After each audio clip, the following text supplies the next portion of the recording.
আল্লাহ আনুগত্য করতে বলছেন কিসের? আল কোরআনের, তাই না? আমি বারবার বলছি শবে বরাত নামক কোনো শব্দ হাদিসে নাই, বারবার বলছি শবে বরাত বলে কোনো শব্দ কোরআনে নাই। আর ও বারবার বলছে এটা আমাদের বড় হুজুর বলেছে। বারবার বারবার আমি বলছি যে নবীর নাম শুনে চোখে চুম্বন করা বেদাত, চলবে না। এটা হাদিসেও নাই, কোরআনেও নাই। বলছে এটা আমাদের বড় হুজুরের ফতোয়া। বারবার এ কথা বলছি, বারবার, যে আপনি বেদাত থেকে সাবধানে থাকবেন, এটা করা চলবে না। ও বারবার বলছে এটা কোরআনে না থাকতে পারে, হাদিসে না থাকতে পারে, এটা আমাদের হুজুর বলেছে। আচ্ছা, হুজুরের কথা চলবে না কোরআন হাদিসের কথা চলবে? কোরআন আর হাদিসের কথা চলবে। কিছু বলতে যাচ্ছি তা বলছি ইমাম আবু হানিফা বলেছে, কিছু বলতে যাচ্ছি ইমাম আবু হানিফা বলেছে বলে এটা করা লাগবে? একদমই নয়। কয়েকটা ছোট্ট ছোট্ট কথা বলে রাখছি, এবার মাথার ভিতরে ঢোকান। আজকে থেকে কিছু ভুল ভ্রান্তি থেকে আপনি নিজেকে মুক্ত করেন। এক, আল্লাহ পবিত্র আল কোরআনে বলেছেন, ইয়া আইয়ুহাল্লাযীনা আমানু, তোমরা যারা ঈমানের স্বীকৃতি প্রদানকারী, আতিউল্লাহ, আল্লাহর আনুগত্য করো, ওয়া আতিউর রাসূল, রাসূলের আনুগত্য করো, ওয়া উলিল আমরি মিনকুম, তোমাদের ভিতরে যারা উলিল আমর অর্থাৎ যারা নেতা, ধর্মীয় ব্যাপারে পণ্ডিত, তোমরা তার আনুগত্য কি করো। এইখানে যারা মাযহাব মেনে চলে তাদের একটা দলিল, তারা দলিল পেশ করে। কি পেশ করে? উলিল আমরি মিনকুম। কোরআন আর হাদিস বাদ দেওয়ার পরে পরে কি করতে হবে? উলিল আমরি মিনকুম, নেতাদের আনুগত্য করতে হবে। এখানে আরবি সম্পর্কে যাদের জ্ঞান আছে তারা ভালো করে জানবেন, আর সভাপতি সাহেবরা ভালো করে জানবেন, আলেমরা ভালো করে জানবেন। আচ্ছা, এবার বলি, আল্লাহ শব্দের আগে ব্যবহার করা হয়েছে আতিউল্লাহ, অর্থাৎ আতিউ, আতিউ মানে আনুগত্য করো। আর রাসূল শব্দের আগে ব্যবহার করা হয়েছে আতিউ, রাসূলের আনুগত্য করো। তারপরে কি শব্দ ব্যবহার করা হচ্ছে? ও উলিল আমরি মিনকুম, এবং তোমাদের ভিতরে যারা নেতা তাদের আনুগত্য করো। এখানে কয়েকটা কথা বলে রাখছি, সেটা হচ্ছে এই, উলি শব্দটা বহু বচন। এক, দুই, পবিত্র আল কোরআনে যত জায়গায় মিনকুম শব্দ ব্যবহার হয়েছে প্রত্যেক জায়গাতে আল্লাহ সুবহানাহু ওয়া তাআলা জীবিত মানুষদের কথা বুঝিয়েছেন। প্রমাণ এই দেখুন, আল্লাহ তাআলা বলছেন, ওমান কানা মিনকুম মারিজান আও আলা সাফারিন ফাইদ্দাতুম মিন আইয়ামিন উখার। আল্লাহ বলছেন, রমজানের ভিতরে যদি তোমাদের ভিতরে কেউ অসুখে পড়ে যায়, কেউ যদি সফর অবস্থায় থাকে, তাহলে অন্য দিন গণনা করে পূরণ করে দিবে। অন্য দিনে এই দিনটার গণনা কি করবে? পূরণ করে দিবে। আচ্ছা বলুন তা আল্লাহ এখানে জীবিত মানুষদের কথা বললেন না মৃত মানুষদের? জীবিত মানুষদের। মিনকুম, তোমাদের ভিতরে রমজান মাসে যদি কেউ অসুখে পড়ে, যদি কেউ এখান থেকে কলকাতা যায়, এখান থেকে যদি কেউ দিল্লি বোম্বাই সফর যদি করে, তাহলে সে কি করবে? এই দিন রোজা নষ্ট করে দিয়ে অন্য দিন কি করবে? পূরণ করে দিবে। তাহলে আল্লাহ এই আয়াতটা জীবিত মানুষদের ব্যাপারে বললেন না মৃত মানুষদের? জীবিত মানুষদের। তার মানে আল্লাহ তাআলা বলছেন মিনকুম, উলিল আমরি মিনকুম, তোমাদের ভিতরে যারা উপস্থিত নেতা রয়েছে তাদের আনুগত্য করো। এক। আর দ্বিতীয় কথা হচ্ছে, উলি শব্দ যখন বহু বচন, তার মানে এখানে একক কোনো নেতার আনুগত্য করা যাবে না, নেতা অনেকজন হতে পারে। কি বললাম বুঝলেন? আরে ওই জন্য তো আমরা আহলে হাদিসরা বলি, ইমাম আহমদ বিন হাম্বল, ইমাম শাফি, ইমাম মালিক, ইমাম আবু হানিফা, সকলকে আমরা মানি যদি ওনাদের কথাগুলো মুহাম্মদ সাল্লাল্লাহু আলাইহি ওয়াসাল্লামের কথা হয়। কি বলছি বুঝতে পারছেন? আর ও বলছে আমি ইমাম শাফিকে মানি না। তুমি কোন মাযহাবের? বলছে আমি আবু হানিফা ছাড়া কিছু বুঝি না। ওর এটা যদি উক্তি হয় আবু হানিফা ছাড়া কিছু বুঝি না, তাহলে আমি তো বলবো ও হুজুর কোরআনের এই আয়াতকে অমান্য করলো, এটা প্রমাণ হবে, হবে না? আল্লাহু আকবার। ইমাম আবু হানিফা রাহিমাহুল্লাহ বেঁচে আছেন না মারা গেছেন? মারা গেছেন। ইমাম শাফি রাহিমাহুল্লাহ বেঁচে আছেন না মারা গেছেন? মারা গেছেন। তার মানে ওনারা তো এখন আর নেই, তাই তো? তার মানে ধর্মীয় ব্যাপারে যদি হাদিস এবং কোরআন এ দুটো দিয়ে যদি সমস্যার সমাধান না যদি হয়, তাহলে বর্তমান যারা আলেম, বড় আলেম রয়েছেন তাদের শরণাপন্ন হতে হবে। যদি তাদের কাছেও সমস্যার সমাধান না হয়, আল্লাহ বলছেন ফাইন তানাজাতুম ফি শাইইন ফারুদ্দুহু ইলাল্লাহি ওয়া রাসূল, তাহলে তোমরা আল্লাহ এবং তার রাসূলের দিকে প্রত্যাবর্তন করো, এটাই তোমাদের জন্য কল্যাণ। এইবার একটা কথা আপনাদেরকে বলি, খুব মনোযোগ সহকারে শুনবেন। আল্লাহ নবী সাল্লাল্লাহু আলাইহি ওয়াসাল্লাম পৃথিবী থেকে চলে গেছেন কত হিজরিতে? কারো জানা আছে? 11 হিজরিতে। কত? 11। ইমাম আবু হানিফা, যাকে বলা হয় ইমামে আজম বলা হচ্ছে, ইমামে আজমের জন্ম হয়েছে 80 হিজরিতে। কত? 80। তার মানে আল্লাহ নবী সাল্লাল্লাহু আলাইহি ওয়াসাল্লাম চলে যাবার কত বছর পরে জন্ম? 69 বছর পরে। নিশ্চয় ইমাম আবু হানিফা রাহিমাহুল্লাহ মায়ের পেট থেকে তিনি ইমাম হননি, মিনিমাম 10 বছর পড়াশোনা করতে হয়েছে, তাই না? তারপর ইমাম হয়েছে। তার মানে আল্লাহ নবী সাল্লাল্লাহু আলাইহি ওয়াসাল্লাম চলে যাবার 79 বছর পর ইমাম হয়েছেন ইমাম আবু হানিফা রাহিমাহুল্লাহ, তাই তো? এবার আপনাকে একটা কথা বলি, 150 হিজরিতে পৃথিবী থেকে চলে গেছেন ইমাম আবু হানিফা রাহিমাহুল্লাহ, 150 হিজরিতে জন্ম হয়েছেন ইমাম শাফি রাহিমাহুল্লাহ। এইভাবে 300 হিজরির ভিতরে সমস্ত আইম্মায়ে কেরামগণ পৃথিবী থেকে চলে গেছেন। ইমাম আহমদ বিন হাম্বল, ইমাম শাফি, ইমাম মালিক, ইমাম আবু হানিফা, ইমাম বুখারী, ইমাম তিরমিজি, সমস্ত আইম্মায়ে কেরাম 300 হিজরির ভিতরে পৃথিবী থেকে চলে গেছেন। তখনও পর্যন্ত শবে বরাতের জন্ম হয়নি। 300 হিজরি পর্যন্ত নবী দিবস ছিল না,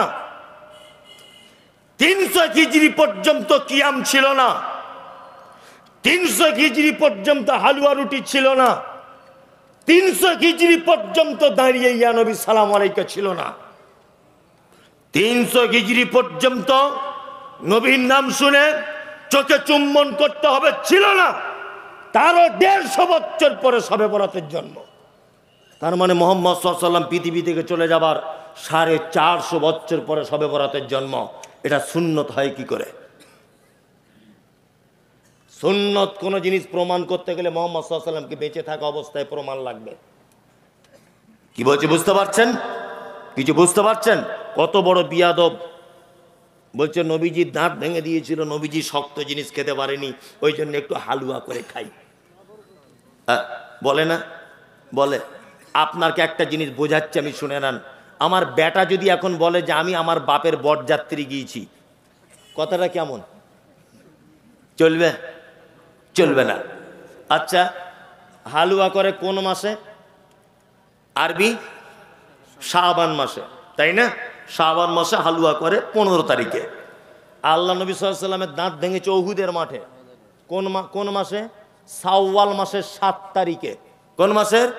শাওয়াল মাসের 7 তারিখে। শাবানের পরের মাসের নাম কি? রমজান। রমজানের পরে শাওয়াল 7 তারিখ। তার মানে 15 তারিখ থেকে এইদিকে 15 দিন, ওদিকে 1 মাস, 1 মাস 15 দিন, আর ওদিকে 7, 15 7 কত? 22। মানে এখনো নবীজির দাঁত ভাঙতে 1 মাস 22 দিন বাকি। ও বিয়াদব তার আগে হালুয়া করে বসে আছে। তার মানে এর পাছার চামড়া তুলে দিতে হবে আরাম করে। এখনো দাঁত ভাঙতে 1 মাস 22 দিন বাকি আল্লাহ নবী সাল্লাল্লাহু আলাইহি ওয়াসাল্লামের। কি বলছি বুঝতে পারছেন? ও আগে থেকে হালুয়া করে বসেছে, তার মানে ও দাঁত ভাঙার পক্ষে। দাঁত এখনো ভাঙেনি যাতে নবীজির দাঁত ভাঙে। হালুয়া খেয়েই ও সুন্নত পালন করবে। কত বড় হারামখোর! আল্লাহু আকবার। এই দেখুন, আপনাকে আরো মজার কথা বলি, সব গোপন কথা। কি? বাড়িতে মোমবাতি জ্বালাচ্ছে, বলছে বেটা চারিদিকে দিবি, ঘরের সাইডে আছে, সব জায়গা। বলছে কেন আব্বা? বলছে তোর দাদু রুহু আজকে আমাদের বাড়িতে ঢুকবে, অন্ধকারে যাতে অসুবিধা না হয়, ধাক্কা টাক্কা না মারে। সব দেখবেন বাড়িতে মোমবাতি জ্বালাচ্ছে। ওর দাদুর আর কাজ নাই, ও কবরে কি হালাতে আছে, তার পাছাতে মুগুরের বাড়ি চলছে কিনা ঠিক নাই, বলছে ওর দাদু ঘরে আসবে। কি বলছি বুঝতে পারছেন? বেঁচে থাকা অবস্থায় কোনোদিন তার ঘরে লাইট ছিল না, আর মরে যাবার পরে মোমবাতি জ্বালিয়ে দিয়েছে, বলছে তার রুহু আসবে। আর ওর রুহু আসবে তুমি কি করে বুঝলে? আর তুমি দেখলে কোন চোখ দিয়ে যে ওর রুহু আসছে? আশ্চর্য ব্যাপার। আমাদের সব কি কোন দলের বলুন, আপনারা সবাই দেখতে পাবেন, আমাদের বিশেষ করে মহিলারা মহিলারা বিশেষ করে এই পাপের সঙ্গে যুক্ত, এই বেদাতে যুক্ত নয় বেশিরভাগ। আমি আর লোকের কথা কি বলবো, আমার মা আমাকে জিজ্ঞাসা করছে তাহলে সবে বরাতের দিন রোজা রাখতে হবে তো, মানে আগেকার দিনের মেয়ে তো মূর্খ সুর্খ লেখাপড়া জানে না। তো আমি বলছি কেন তুমি আজকে রোজা রাখবে কেন? বলছে না তোর বড় বুবু ফোন করেছিল রোজা রাখতে বলছে, মানে ওরা সব আর কি অন্য মাযহাবের, আমার আব্বা বিয়ে শাদী দিয়েছে সব রোজা রাখতে বলছে। আমি বলছি তুমি এই 15 তারিখকে কেন্দ্র করে যদি রোজা রাখো তা তোমার জাহান্নামে যাওয়ার জন্য এটাই যথেষ্ট হয়ে যাবে। কি বলছি বুঝতে পারছেন? একদম নয়। কেন? যারা প্রত্যেক মাসে মাসে 3 দিন রোজা রেখে অভ্যস্ত তারা রাখবে। কেউ যদি ঢং করে বলে সবে বরাতের দিন 15ই শাবানে সিয়াম পালন করতে হবে, তাহলে এটা বেদাত। আর মুহাম্মদ সাল্লাল্লাহু আলাইহি ওয়াসাল্লাম কি বলেছেন? কুল্লু বিদাতিন যালাল ওয়া কুল্লু জালালাতিন ফিন্নার। প্রত্যেক নতুন আবিষ্কৃত ইবাদত হচ্ছে ভ্রষ্টতা। প্রত্যেক ভ্রষ্টতাকারী স্থান ফি মধ্যে, নার মানে আগুন, আগুনের মধ্যে। আল্লাহু আকবার। আল্লাহ তুমি আমাদের সহি হাদিস এবং কোরআন মোতাবেক চলার তৌফিক দান করো, বলুন আমিন। আমিন। হুজুরের কথা ইসলাম চলবে না আমার আপনার কথাই চলবে, না কোরআন এবং হাদিসের কথাই চলবে? কোনটা? কোরআন এবং হাদিসের কথাই চলবে। কোনো এক জায়গায় বক্তব্য রাখতে রাখতে আমি বলেছি, জানাজা করতে গেছি কোনো এক জায়গায়, তো একটা চাচা বলছে সবাই দোয়া বলুন, মিনহা খালাকনাকুম ওয়া ফিহা নুঈদুকুম ওয়া মিনহা নুখরিজুকুম তারাতান উখরা। আমি জোরে জোরে বলে দিচ্ছি এই দোয়া চলবে না, বিসমিল্লাহ বলে দেন।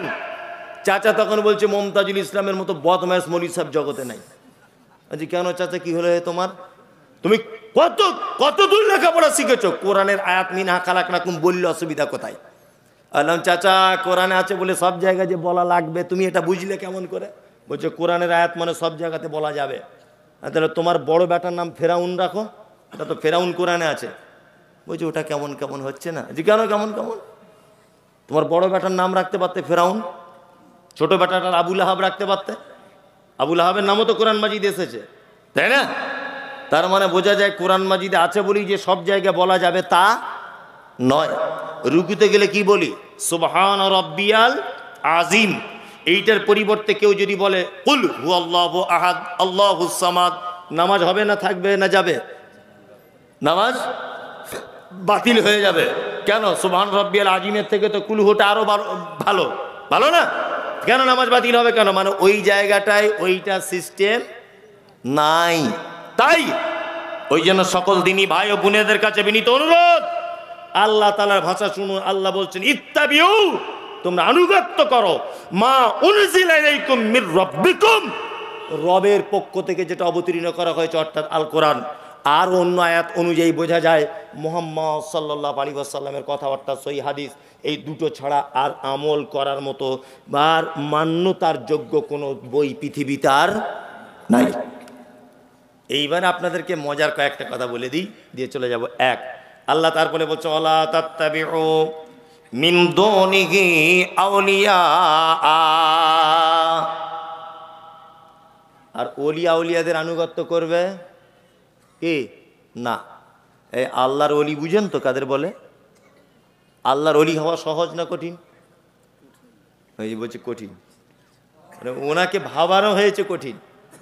আমাদের কেমন করে বলে আল্লাহর ওলি, কেমন করে ডেফিনিশন কেমন করে দেয় আমাদের সামনে জানেন তো? ও ভাইরা, ও মায়েরা, অমুক জায়গার একটা আল্লাহর ওলি ছিল, 30 বছর বিয়ে শাদী করেনি, গোঁপগুলো বড় বড়, এত আল্লাহর প্রেমিক ছিল। সে এক অজুতে আজকে 30 বছর এশার নামাজে অজুতে ফজরের নামাজ পড়তো। আর কি করতো না, তার একটা ডান পাটা গাছের ডালে এরকম ভাবে ঝোলানো থাকতো। এত বড় আল্লাহর ওলি। ও বন্ধুরা, আমাদের অমুক জায়গার একটা বড় অলি ছিল, এত বড় আল্লাহর অলি, সুন্দরবন বেড়াতে গেছে। নৌকায় করে যখন যাচ্ছে আল্লাহর অলি, তখন একটা বাঘ এসে নৌকাতে ঝাঁপ দিয়ে পড়েছে খাবে বলে। অলি তখন বলছে চাই বিয়াদব কোথাকার, আমি আল্লাহর অলি আর আমাকে খেতে এসেছিস? বাঘ তখন বলছে হুজুর নমস্কার, আপনি যে পীর সাহেব আমি ব্যাপারটা বুঝতে পারিনি। নিয়ে বাঘ চলে গেল জঙ্গলে। এত বড় আল্লাহর অলি ছিল। আল্লাহর অলি জঙ্গলে নদীতে যেতে যেতে দেখছে বাঘ নদীর মাঝখানে এইরকমভাবে হাত জোর করে নৌকার সামনে দাঁড়িয়ে বলছে, হুজুর আমাকে ক্ষমা করে দেন, আপনি না ক্ষমা করলে পৃথিবীর কেউ ক্ষমা করবে না। পাবলিক বলছে নারে তাকবীর, আল্লাহু আকবার। মনে মনে বলছি যে বক্তার পাছার চামড়া তুলে দিতে হবে আর শ্রোতার সব জল বিচ্যুতি লাগিয়ে দিতে হবে। কি বলছি বুঝতে পারছেন না? আরে বাঘ কোনোদিন নদীর সামনে হাত জোর করে দাঁড়াতে পারে? পারে? আল্লাহ, মিথ্যা কথা। আল্লাহর ওলি সম্পর্কে আমাদের কেমন ধারণা দেওয়া হয়েছে? আমাদের ধারণা দেওয়া হয়েছে ওলি বাবা, ওলি মানে সাংঘাতিক ব্যাপার, বিয়ে শাদী করা যাবে না, মেয়ে ছেলের কাছে থাকা যাবে না, গোপ কাটা যাবে না, মাথায় বড় বড় চুল উকুন থাকতে হবে, এমন গায়ে গন্ধ হতে হবে যেন কেউ সাইডে না টিকতে পারে। এইসব আল্লাহর ওলিদের ডেফিনিশন আমাদের কাছে, তাই না? হচ্ছে কি হয় না? আপনাকে কি বলবো আপনাকে, ইমাম আবু হানিফা রাহিমাহুল্লাহ নিশ্চয় একজন ভালো মানুষ ছিলেন, ঠিক আছে? উনি কত বড় আলেম এটা আমি বলছি না, তবে উনি মানুষ হিসাবে খুবই ভালো মানুষ ছিলেন, ইমাম হিসাবে খুব ভালো মানুষ, খুব যোগ্য মানুষ, ওনার উপরে আমার শ্রদ্ধা ভালোবাসা। কিন্তু ওনার মুরিদেরা, ওনাকে যারা ভালোবাসেন, ওনার ব্যাপারে এত মিথ্যা কথা বলেছে, সব আমার কাছে প্রমাণ আছে, বিনা প্রমাণের কথা বলছি না। এখন যদি আমার গাড়ি থেকে বইগুলো আনতে বলি তাহলে তো জলসা জমে যাবে। কি বললাম বুঝলেন? ইমাম আবু হানিফার ব্যাপারে বই লেখা হচ্ছে, ওনার জীবনী। কি বলছে? তিনি যখন জীবনের শেষবার হজ করতে গেছেন, শেষবার, তখন কাবায় দাঁড়িয়ে আমার দিকে ফিরুন এরকম। আচ্ছা বলুন তো, এইভাবে একটা মানুষ কতক্ষণ দাঁড়িয়ে থাকতে পারে এক ঠাঙের উপরে? 2 মিনিট থাকবে? থাকবে না তো 10 মিনিটই থাকবে। তো ওনার শাগরেদেরা লিখছে যে উনি এক পায়ে দাঁড়িয়ে কাবা শরীফের সামনে রেখে 3 বার কোরআন খতম করে তবে রুকুতে যেতেন। আচ্ছা সম্ভব এটা? এক পায়ে দাঁড়িয়ে 3 বার কোরআন খতম করা সম্ভব? সম্ভব নয়। ওনার ব্যাপারে বই লেখা হচ্ছে মিথ্যাভাবে। উনি ভালো মানুষ ছিলেন, কি বলছে 99,000 বার চামড়ার চোখ দিয়ে আল্লাহকে দেখেছে। বলছেন কি বলছি বুঝতে পারছেন না? ওনার ব্যাপারে বলা হচ্ছে, কি বলা হচ্ছে? বলছে উনি যখন রমজান মাসে তারাবি পড়াতেন, প্রত্যেক রেখাতে একবার করে কোরআন খতম করতেন। আচ্ছা প্রত্যেক রেখাতে একবার কোরআন খতম করলে মিনিমাম তো 1 ঘন্টা তো লাগবেই। আপনি মোবাইলেও যদি শোনেন কতক্ষণ লাগবে? 1 ঘন্টা। তার মানে 1 ঘন্টা যদি এক রেখাতে লাগে, তা উনি 20 রেখাত পড়েন, 20 ঘন্টা, তাই তো? আর তাহলে সকাল হয়ে যাবে নাকি আর থাকবে রাত? হ্যাঁ, আশ্চর্য ব্যাপার। এইসব ব্যাপার ওনার ব্যাপারে বলা হচ্ছে, আর বলছে না রে তাকবীর, আল্লাহু আকবার। মানে বক্তাও মানে যেমন, শ্রোতাও তেমন। আল্লাহর ওলি, আপনাদেরকে মজার কথা বলি, আল্লাহর ওলি হওয়া পৃথিবীতে যত কাজ আছে সব থেকে সহজ। ওলি মানে 2টি কথা বলে দিই। ওলির 1 নম্বর মানে হচ্ছে অভিভাবক। আল্লাহ বোঝাতে চাইছেন অলা তাত্তাবিউ, তোমরা আনুগত্য করো না, মেনে চলো না, মিন দুনিহি, আমাকে ছাড়া, আউলিয়া, ওলি আউলিয়াদের, তাই তো? ওলি 1 বচন, আউলিয়া বহু বচন। ওলির শব্দের অর্থ হচ্ছে অভিভাবক। আচ্ছা অভিভাবক কাকে বলে এটা আপনারা জানেন তো? অভিভাবক, আমার বেটা আছে বেটি আছে, এই দুজনের অভিভাবক কে? আমি মুমতাজুল ইসলাম। আমার বেটা জুতো ছিঁড়ে গেছে, চাইবে কার কাছে? আমার কাছে। আমার বেটা স্কুলে যাবে, পয়সা চাইবে কার কাছে? আমার কাছে। আমার বেটির স্কুল ব্যাগ নেই, চাইবে কার কাছে? আমার কাছে। অভিভাবক মানে তার অধীনে থাকা প্রত্যেক মানুষের দায়িত্ব তার হাতে, তাই না? আল্লাহ, আমরা কার অধীনে থাকি? আল্লাহর অধীনে থাকি। আল্লাহকে বাদ দিয়ে অন্য কোনো মানুষের অধীনে যেতে যাব? একদম নয়। এইবার আপনাদেরকে একটা কথা বলি, আমাদেরকে ওলি 2 প্রকারের। কয় প্রকার? 2। এক হচ্ছে পরবর্তীতে ওলি, এক পূর্ববর্তীতে ওলি। ভালো করে বোঝার চেষ্টা করবেন। পরবর্তী ওলিকে, পরবর্তী ওলি হচ্ছে ইমাম আবু হানিফা, খাজা মঈনুদ্দিন চিশতি, ওই আল্লামা রুহুল আমিন সাহেব, ওই ফকির সাহেব, ওই ন্যাংটো বাবা, ওই দরগা বাবা, ওই গাছতলায় থাকে ছিকল বাবা, তালা বাবা, এরা হচ্ছে মানে পরবর্তী ওলি, তাই না? আমরা ওয়াজ মাহফিলে, জলসাতে শুধু এদের জীবনী বলতে বলতে টাইম সব শেষ, শেষ না? শেষ। অর্থাৎ পূর্ববর্তীতে যারা ওলি ছিল, হযরত আবু বকর, হযরত ওমর, হযরত আলী, হযরত উসমান রাদিয়াল্লাহু তাআলা আনহুম আজমাইন, এরা আল্লাহর ওলি ছিল না? ছিল কি ছিল না? ছিল। আমরা জীবনী যদি বলতে হয় আশ্চর্য ঘটনা যদি মানুষের সামনে আল্লাহর ওলিদের যদি পেশ করতে হয়, আমরা আবু বকরের জীবনী থেকে বলবো, উমারের জীবনী থেকে বলবো, উসমানের জীবনী থেকে বলবো, আমরা আলীর জীবনী থেকে বলবো। আরে খাজা মঈনুদ্দিনের জীবনী শুনে আমার বাপের লাভ কি?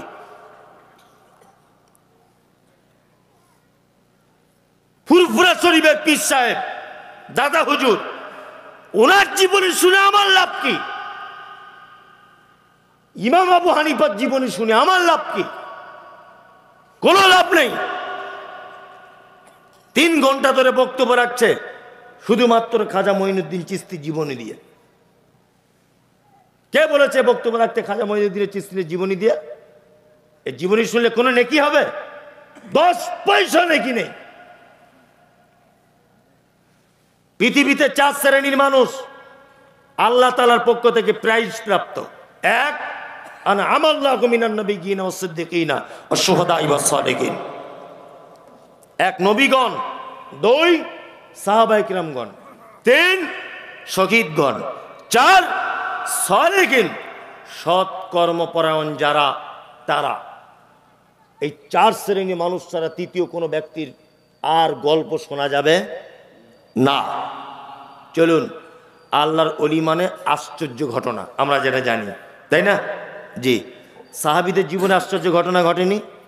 ঘটেছে। আপনাকে চমৎকার চমৎকার কয়েকটা ঘটনা বলি, মরা মানুষের মতো আপনি বসুন। 1, হযরত আবু হুরায়রার নাম শুনেছেন? শুনেছেন। আল্লাহ নবী সাল্লাল্লাহু আলাইহি ওয়াসাল্লামের সাথে পেয়েছিলেন মাত্র 3 বছর। কত বছর? 3 বছর। সব থেকে বেশি হাদিস বর্ণনা করেছেন কে? আবু হুরায়রা, তাই না? হাদিসের পাতা উল্টালে আনাবি হুরায়রাতা, আনাবি হুরায়রাতা, আনাবি হুরায়রাতা, সব জায়গাতে। আর মহিলাদের মধ্যে আনা আয়েশাতা রাদিয়াল্লাহু তাআলা আনহা, আনা আয়েশাতা রাদিয়াল্লাহু তাআলা আনহা। মহিলা সাহাবিয়াতদের ভিতরে আয়েশা, আর পুরুষদের ভিতরে আবু হুরায়রা অধিক হাদিস বর্ণনা করেছেন, তাই তো? চমৎকার ঘটনা, আপনার গায়ের লোম খারাপ হয়ে যাবে শুনলে। হযরত আবু হুরায়রা বলছেন, আমি নতুন ইসলাম কবুল করলাম, নতুন ইসলাম কবুল করলাম। আসহাবে সুফফাতে বসবাস করতাম। কোথায়? আসহাবে সুফফাতে। আসহাবে সুফফাদের খাওয়া দাওয়া কিছু থাকতো না। অন্যান্য সাহাবীরা হাদিয়া দিলে খেতেন, না তোবা চুপচাপ মেরে বসে থাকতেন। তো হযরত আবু হুরায়রা বলছেন, এত খিদা লেগেছে একদিন, আর থাকতে পারলাম না। আল্লাহ নবী সাল্লাল্লাহু আলাইহি ওয়াসাল্লাম মেম্বারে যেখানে খুতবা দিতেন, ওখানে পেটের সাথে এরকম পেট লাগিয়ে চুপচাপ মেরে বসে আছেন। কে? আবু হুরায়রা। উনি ভাবছেন যে এখানে বসে দেখো তার কাজ নাই, খাওয়া দাওয়া পাবো না, একটু রাস্তার দিকে যাই। আবু হুরায়রা রাস্তার দিকে বার হলেন। বার হয়ে রাস্তাতে বসে আছেন, মনে মনে ভাবছেন কোনো মানুষের কাছে তো ডাইরেক্ট খাবার চাওয়া যাবে না, নবী সাহাবী বলে কথা, ডাইরেক্ট চাওয়া যাবে? যাবে না। হযরত আবু হুরায়রা মনে মনে ভাবছেন যে কোনো একটা কৌশলে কিছু চাইতে হবে। রাস্তা দিয়ে আসছেন কে? হযরত ওমর। তা আবু হুরায়রা বলছেন, ওমর ভাই, কোরআনের এই আয়াতটা সম্পর্কে একটু বলে দেন তো। আবু হুরায়রা ভাবছেন, আমি ক্ষুধার্ত, 1 দিন 2 দিন খাওয়া হয় না, এরকম মানুষকে চোখ মুখ দেখলে একটু বোঝা যায় না, যাবে।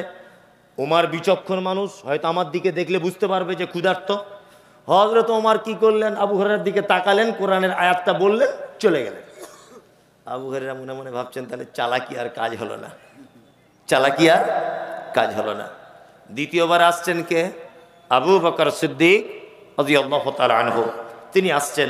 হযরত আবু হুরায়রা একই ঘটনা, আবু বকরও বুঝতে পারলেন না, চলে গেলেন। তৃতীয়বারে এসছেন কে? বিশ্ব নবী জানাবে রাসূলুল্লাহ সাল্লাল্লাহু আলাইহি ওয়াসাল্লাম। এলেন। আসার পরে আবু হুরায়রার দিকে তাকিয়ে মুচকে হেসে বলছেন, আবু হুরায়রা কি খবর? কি খবর? খিদে পেয়েছে তাই তো? চলো আমার সাথে চলো। আবু হুরায়রা নিজে বর্ণনা করছেন, আল্লাহ রসুল হাঁটছেন, আমি আল্লাহ রসুলের পিছনে পিছনে হাঁটছি। আল্লাহ রসুল বাড়ির ভিতরে চলে গেলেন। যাওয়ার পরে আমার জন্য বলছেন, আবু হুরায়রা, আরে বরকতের খাবার হাদিয়া চলে এসেছে আজকে। আল্লাহু আকবার। কি? 1 পেয়ালা দুধ। আবু হুরায়রা মনে মনে ভাবছে, 1 পেয়ালা দুধই তো আমার পেটের এক কোনায় পড়ে থাকবে। আল্লাহ নবী বলছেন, আবু হুরায়রা এক কাজ করো, আসহাবে সুফফাতে যতজন সাহাবী আছে সব সাহাবীকে ডেকানো যাও।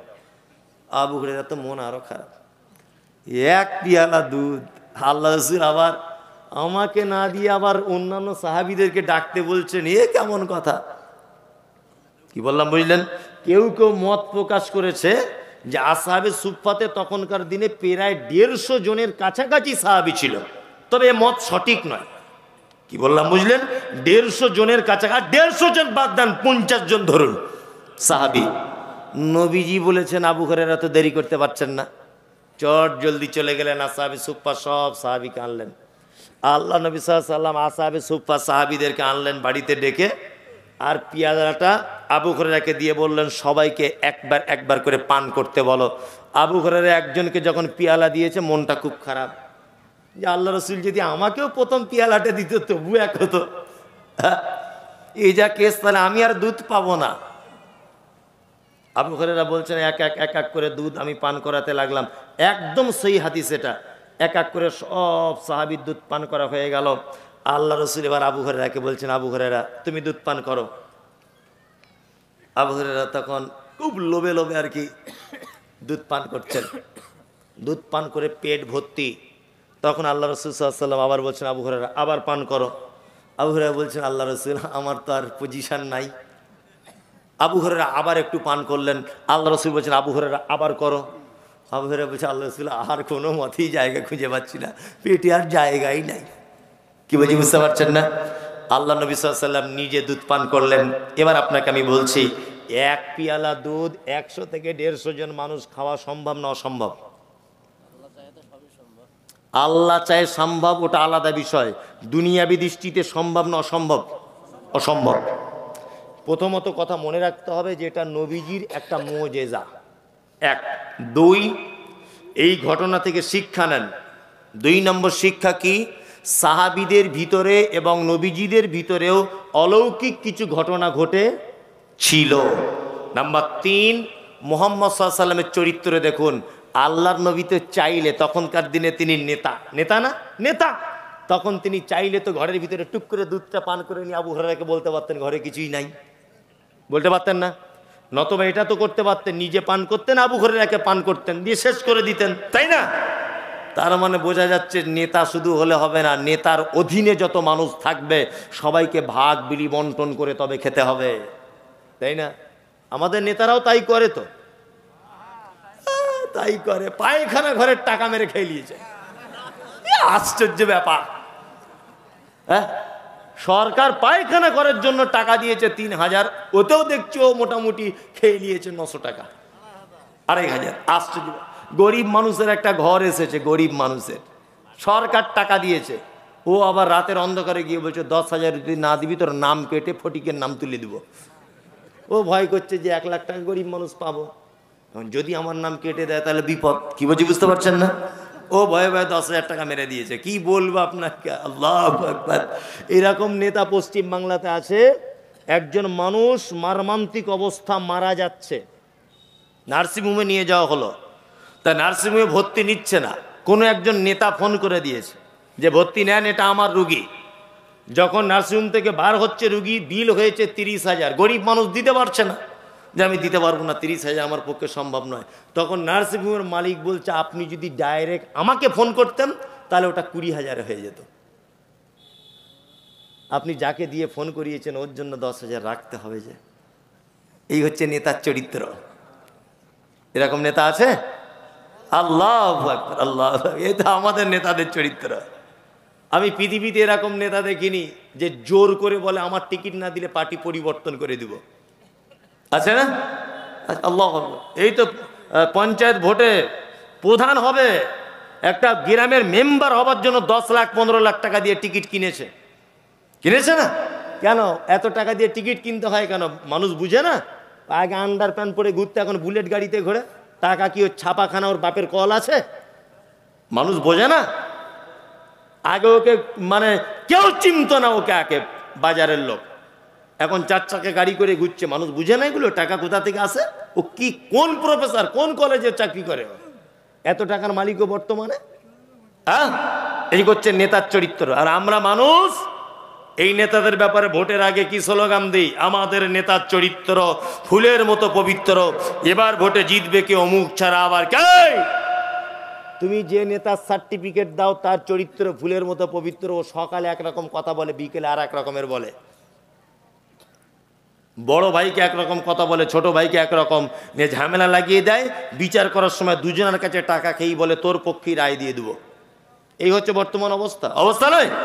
অথচ বিশ্ব বরেণ্য মুহাম্মদ রাসূলুল্লাহ সাল্লাল্লাহু আলাইহি ওয়াসাল্লাম নেতার চরিত্র এক পেয়ালা দুধ ভাগ বিলি বন্টন করে খাচ্ছেন।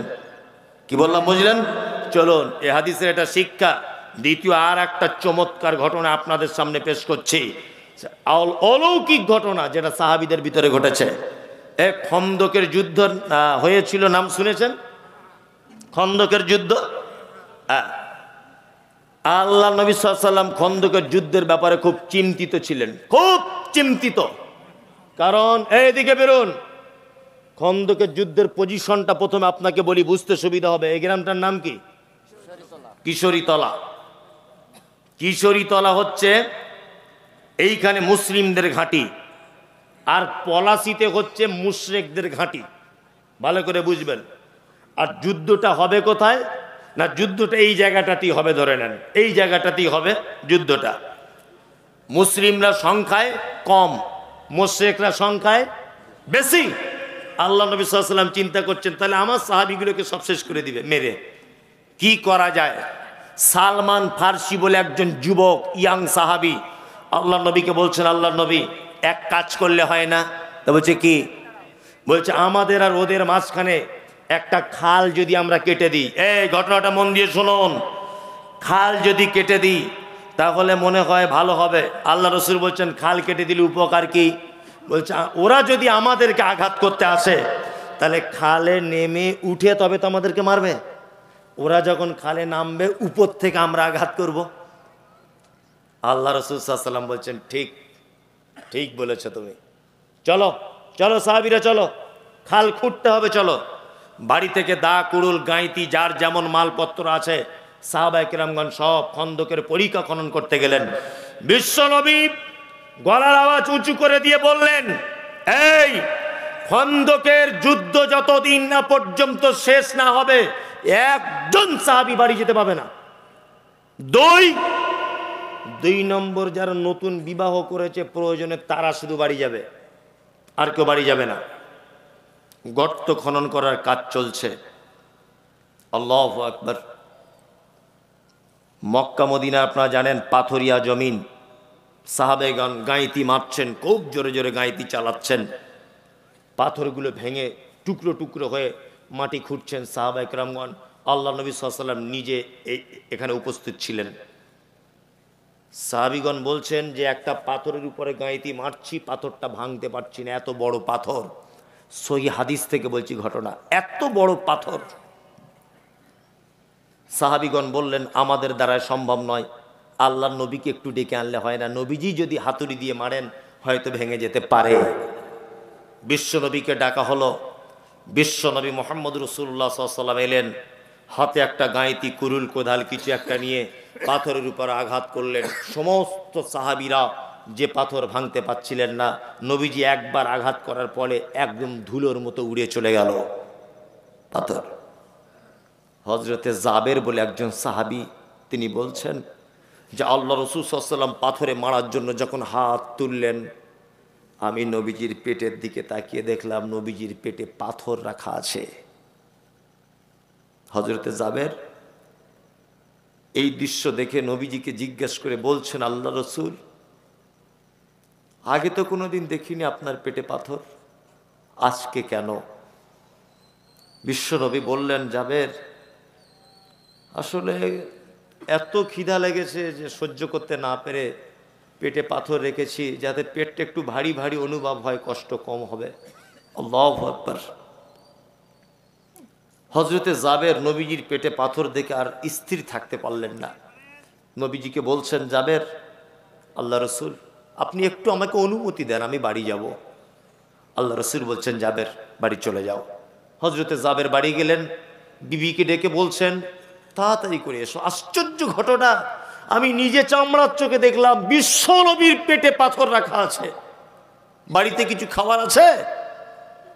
জাবেরের স্ত্রী বলছে একটা বকরির বাচ্চা আছে আর দুটো একটা বাচ্চা ছেলের মতো খাবারের আটা আছে। হজরতে জাবের বলছেন, আমি তাহলে তাড়াতাড়ি করে জবাই করে দিই বকরি, তুমি রান্না চাপিয়ে দাও আর রুটি বানাতে লাগো। নবীজিরে করুণ অবস্থা থেকে আমি আর থাকতে পারছি না। তখন জাবেরের স্ত্রী বলছেন, আপনি তাড়াতাড়ি করে নবীজিকে গিয়ে বলুন যে আমার স্ত্রী আপনাকে দাওয়াত দিয়েছে। হজরতে জাবের চলে এলেন খন্দকের ময়দানে, বিশ্ব নবীকে বলছেন, আল্লাহ রসুল, বাড়িতে সামান্য কিছু খাবার তৈরি করেছে আমার স্ত্রী, আপনাকে আমার স্ত্রী বাড়িতে ডেকেছে, আপনি একটু চলুন আর দুই একজন সাহাবীকে সাথে নেন, চলুন গিয়ে কিছু খেয়ে আসি। এই কথা যখন বলেছেন তখন আল্লাহ নবী সাল্লাল্লাহু আলাইহি ওয়াসাল্লাম খন্দকের 1000 সাহাবী ছিলেন, কত? 1000 সাহাবীর দিকে তাকিয়ে বললেন, এ সাহাবীরা, আরে দা কোদাল কুরুল যার কাছে যা আছে নিজ নিজ স্থানে রেখে দাও, চলো জাবেরের বাড়িতে দাওয়াত খেতে যাব। জাবের তো মাথা খারাপ, একটা বকরির বাচ্চা কতটা গোস্ত হবে? 3 কেজি 4 কেজি হবে, হয়তো 5 কেজি হবে। 1000 সাহাবী, কত? 1000। এটা সহি হাদিসের ঘটনা। হাদিসে আছে না নেই? আছে। জাবের তো ভয়ে থরথর করে কাঁপছেন, কি ব্যাপার, কি সমস্যা হলো, আমার মান সম্মান সব চলে যাবে। জাবের যখন চিন্তিত অবস্থায় বাড়ি ফেরত যাচ্ছেন, আল্লাহ রসুল তখন জাবেরকে পিছন দিক দিয়ে ডেকে বলছেন, জাবের শোনো, বাড়িতে গিয়ে প্রথম কাজ তুমি তোমার স্ত্রীকে বলবে, তোমার স্ত্রী যে চুলার উপরে গোস্ত রান্না করছে ওই গোস্তর হাঁড়িটা যেন চুলা থেকে না নামিয়ে দেয়। 2, তোমার স্ত্রী আটা খমির করে যেটা রুটি পাকাচ্ছে রুটির পাত্রে যেন চুলা থেকে না নামায়। আমি যাচ্ছি জাবের, চলো। তখন হজরতে জাবের বাড়িতে এসে খুব মন খারাপ, স্ত্রীকে ডেকে বলছেন, সর্বনাশ হয়ে গেছে, ঘটনা এই, আমি আল্লাহর নবীকে দাওয়াত দিয়েছি আর নবীজি 1000 সাহাবীকে দাওয়াত দিয়েছেন। জাবেরের স্ত্রী তখন বলছেন, চিন্তার কোনো কারণ নেই, আপনি দাওয়াত দিয়েছেন কাকে বলুন? তো বলছে, আমি দাওয়াত দিয়েছি আল্লাহর নবীকে। বলছি 1000 সাহাবীকে দাওয়াত দিয়েছে কে? বলছে নবীজি নিজে। তখন জাবেরের স্ত্রী বলছেন, আপনি কেন টেনশন করছেন? আপনি নবীজির দায়িত্ব দিয়েছেন, দাওয়াত করেছেন, নবীজির টেনশন করুন। নবীজি 1000 সাহাবীর দাওয়াত দিয়েছেন, ওটা নবীজি বুঝবেন, তুমি কেন টেনশন করছো? ওই জন্য বারবার বলি, বুদ্ধিমান মেয়েকে বিয়ে করবেন। বিয়ে করার সময় কি করা লাগবে? বুদ্ধিমান মেয়েকে বিয়ে করতে হবে, আল্লাহওয়ালি মেয়েকে। আর আমরা, আল্লাহু আকবার, চামড়া পরিষ্কার বলছে খুব পছন্দ, খুব। কি বললাম বুঝলেন না? আমাদের বেটা বেটি দেখতে যাওয়ার নিয়ম কি? গিয়ে বেটার বাপ বলছে, মা তোমার নাম কি? বলছে শেফালি খাতুন। শেফালি? হ্যাঁ শেফালি।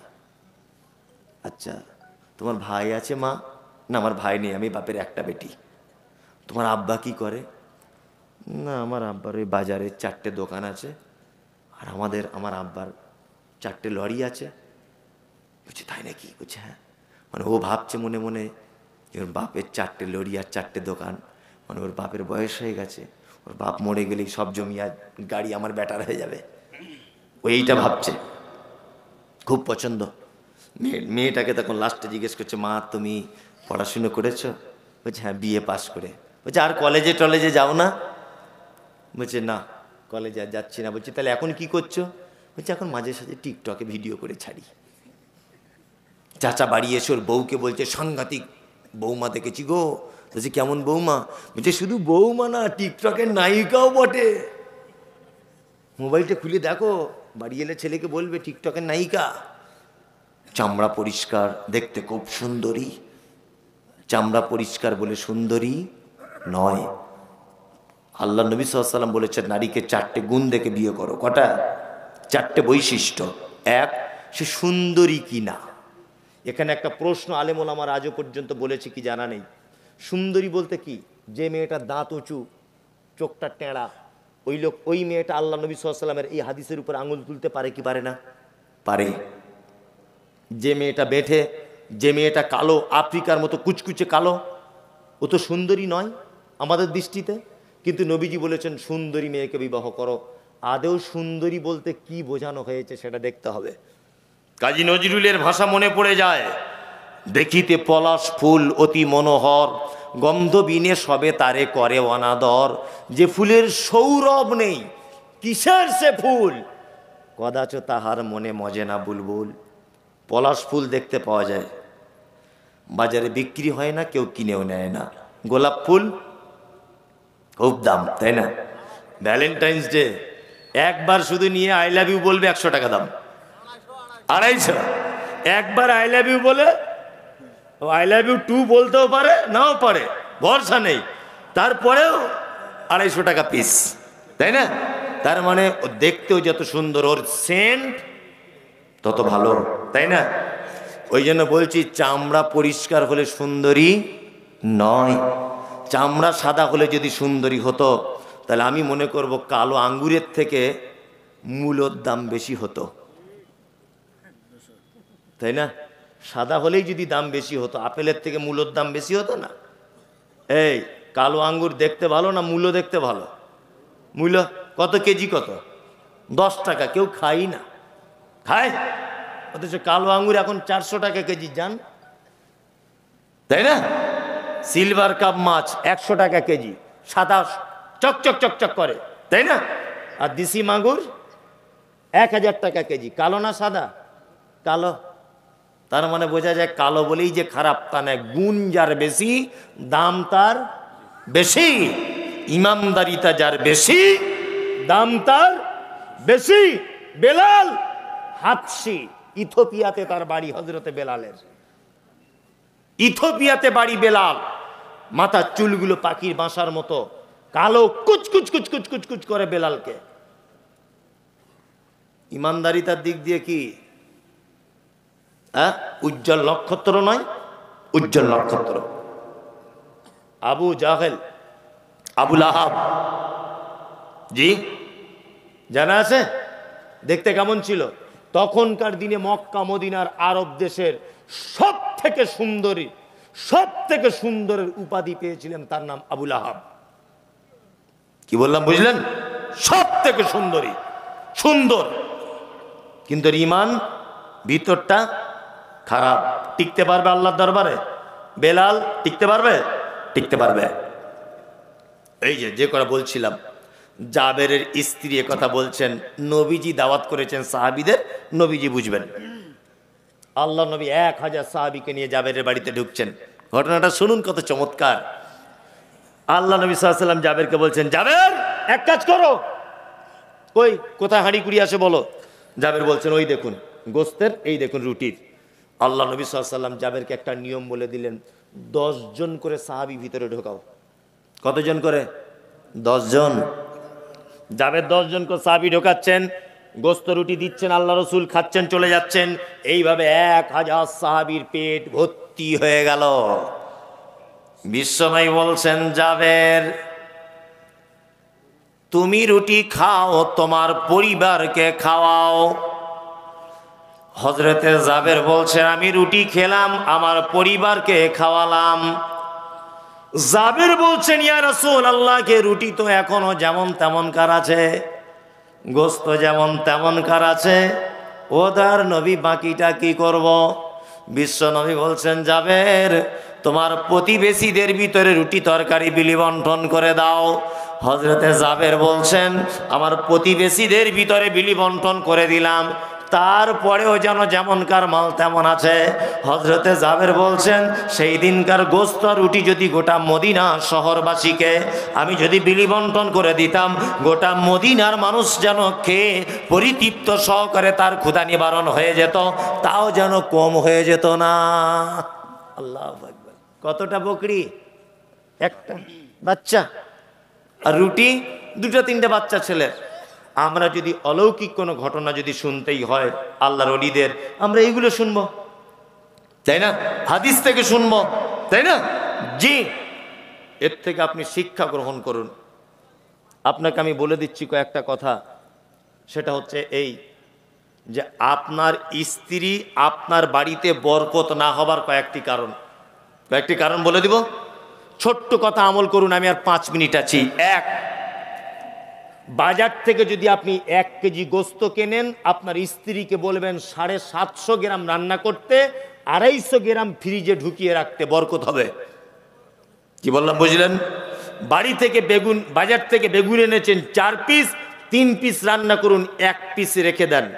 2, আপনার স্ত্রীকে বলবেন আমাদের দরজা থেকে যেন কেউ ফেরত না যায়। তুমি যত কাজেই ব্যস্ত থাকো, তুমি উত্তম কথা বলে ভিখারিকে বাড়ি থেকে বিদায় জানাবে, সাদকার নেকি পাবে। নাম্বার 3, আপনার স্ত্রীকে আজকে থেকে একটা অভ্যাসে পরিণত করাবেন যে তরকারি যাই রান্না করে একটু ঝোল করে রান্না করবে, এতে বরকত হবে। নাম্বার 4, আপনার স্ত্রীকে বলবেন হাঁড়ি থেকে ভাত যখন খুলবে, চামচটা যেন হাঁড়ির মাঝখানে যেন মেরে না দেয়, হাঁড়ির এক সাইড দিয়ে ভাতটা খুলতে বলবেন, মনে থাকবে। নাম্বার 6, আপনার স্ত্রীকে বলবেন চাউলের বস্তাতে এখনো 3 দিনের রান্না করার চাউল আছে, আপনি আবার চাউল কিনে ওই বস্তাতে ঢেলে দিবেন, চাউলে বরকত হবে। তেলের বোতলে এখনো 150 গ্রাম তেল আছে, 2 দিন রান্না করা যাবে, আবার বাজার থেকে তেল এনে ওই বোতলে ঢেলে দেন, তেলে বরকত হবে। কি বলছি বুঝতে পারছেন? একেবারে চাউলের বস্তা ঢেলে নিয়ে আর রান্নার কিছু নেই, আগামীকাল আপনার স্ত্রী তখন বলছে বাড়িতে কিছু নাই, কিছু আনো, আনতে তখন দেরি হয়ে গেল। হ্যাঁ, হঠাৎ 2 জন মেহমান এসেছে, রাতের বেলা চাউল নাই, অপমান হবেন কি হবেন না? 1 কেজি মাংসের ভিতরে 750 গ্রাম রান্না করতে বলুন, 250 গ্রাম রেখে দিতে বলুন। কারণ আপনারা দুপুরবেলা খাওয়া দাওয়ার পরে হঠাৎ করে মেহমান এসেছে বাড়িতে, পরিচিত মানুষ, আপনার দুলাভাইয়ের ভাই, আপনি কি করবেন? দুপুরবেলাতে কোনো গোস্তর দোকান খুঁজে পাওয়া যায় না, আপনি কি করবেন? ফ্রিজ থেকে 250 গ্রাম মাংস বার করে কোনো রকম মান সম্মানটা বাঁচবে, বাঁচবে কি বাঁচবে না? বাঁচবে। ওই জন্য বলছি জ্ঞানী মানুষ, জ্ঞানী মহিলাকে বিবাহ করবেন, সুন্দরী বলতে পর্দানাসীন আল্লাহওয়ালি মেয়েকে বিবাহের প্রস্তাব রাখবেন, আপনার এহকাল এবং পরকালে কি সুখে থাকবেন। কি বললাম বুঝলেন? বিনীত অনুরোধ থাকলে এই, আল্লাহ সুবহানাহু ওয়া তাআলা বলছেন ওয়ালা তাত্তাবিউ মিন দুনিহি আউলিয়া কলিলাম মা তাযাক্কারুন। আল্লাহ বলছে এতক্ষণ পর্যন্ত যে কথাগুলো কোরআন মাজিদ আমি বললাম, কলিলাম মা তাযাক্কারুন, এই ব্যাপারগুলো অল্প সংখ্যক মানুষ বুঝে। অল্প সংখ্যক মানুষ বুঝে। দুনিয়াতে পীর ফকিরের দল বেশি না সঠিক দল বেশি? হ্যাঁ, পীর ফকিরের, তাই না? আল্লাহ বলছে কালিলাম মা তাযাক্কারুন, এই কথাগুলো অল্প সংখ্যক মানুষ বুঝে।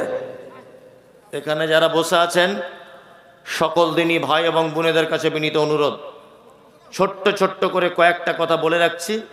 যারা ব্যস্ততার মধ্যে আছেন আপনি চলে যেতে পারেন, কোনো সমস্যা নেই, তবে কথা বলবেন না। যদিও 12টা পর্যন্ত টাইম, 12টা বেজে গেছে। হ্যাঁ, 5 মিনিট বাকি আছে, যাই হোক। আর আমি অসুস্থ রুগী, আজকে 10 দিন পরে আজকে প্রোগ্রাম করতে এলাম, যাই হোক। তা আপনাদেরকে কয়েকটা আমি কথা বলে রাখছি। আগামী 2-3 দিনের মধ্যে রমজান ঢুকছে, তাই না? ইনশাআল্লাহ আমরা প্রস্তুতি গ্রহণ করব। আমাদের প্রস্তুতি বলতে কি, ছোলার দাম কত, ফলের দাম বেড়েছে না কমেছে, একসঙ্গে 5 কেজি মুড়ি কিনে রাখ, ঘুগনি করে খেতে হবে, মটর কিনে রাখ, এইসব প্রস্তুতি আমাদের, তাই না? জি। তার মধ্যেও আল্লাহওয়ালা অনেক মানুষ আছে যারা শারীরিক ব্যাপারে প্রস্তুতি থাকে, ইবাদতের ব্যাপারে প্রস্তুতি থাকে। আল্লাহ মাকে রমজানের 30টি সিয়াম আমাদেরকে মানে আমাদের দ্বারা তুমি করিয়ে নাও, বলুন আমিন। আমিন। সিয়াম পালন করুন। অবশ্যই সিয়াম এমন একটি ইবাদত, এটা অন্তরের ভিতরে তাকওয়া, আল্লাহ ভীতি সৃষ্টি করে। আপনি 1 ওয়াক্ত নামাজ যদি ছেড়ে দেন, মানুষ বুঝতে পেরে যাবে, পারবে না? পারবে। আপনি যদি যাকাত না দেন, তবুও কিছু মানুষ বুঝতে পেরে যাবে, পারবে না? পারবে। কিন্তু আপনি রমজানে রোজা রাখেন, বাথরুম ঘরে গিয়ে যদি 1 ঢোক পানি খান, পৃথিবীর কেউ বুঝতে পারবে? পারবে না। আপনি ওই পানি থেকে নিজেকে যখন আটকাবেন, তখন হবেন আপনি কি? মুমিন, মুত্তাকি, পরহেজগার। তাত্তাকুন, আল্লাহ ভীতি আপনার ভিতরে কাজ করছে। আপনি আল্লাহর দরবারে বলতে পারবেন, আল্লাহ বাথরুম ঘরেও পানি পান করার সুযোগ ছিল, কিন্তু আমি তোমার ভয়ে করিনি, তাই না? জি। আপনারা সকলেই প্রস্তুতি গ্রহণ করুন সিয়াম পালন করার জন্য। কি গজল বলবো? আমি এখন বলতে পারবো না। না, তুমি আসমানে থাকো প্রভু, আমি জমিনে, তবু তোমারি প্রেমে জমে হৃদয় গহীনে। আমি তোমারি গোলাম গো, অন্য কারণা। এ ভাই মজলিস ভাঙার দোয়াটা বলে যান, অন্তত মজলিস ভাঙার দোয়া বলে যান। এত বড় নেকি থেকে বঞ্চিত হয়ে যাবেন আপনি। মজলিস ভাঙার দোয়া বলে যান। আদেশ করিল আল্লাহ পবিত্র কোরআনে, আর বিবাহ করিতে যত আদম সন্তানের, কোরআনে আদেশে আল্লাহ যদি না করিত, মানুষের বংশ সব ধ্বংস হয়ে যেত। কিন্তু বর্তমানে হতেছে এমন, বেটির বিয়েতে বেটার বাপ নিচ্ছে কত পণ। কেহ সোনা দানা নিচ্ছে, কেহ টাকা করি, কেহ জমি জায়গা নিচ্ছে, কেহ নিচ্ছে বাড়ি। আবার কত বাপজি বলে নিব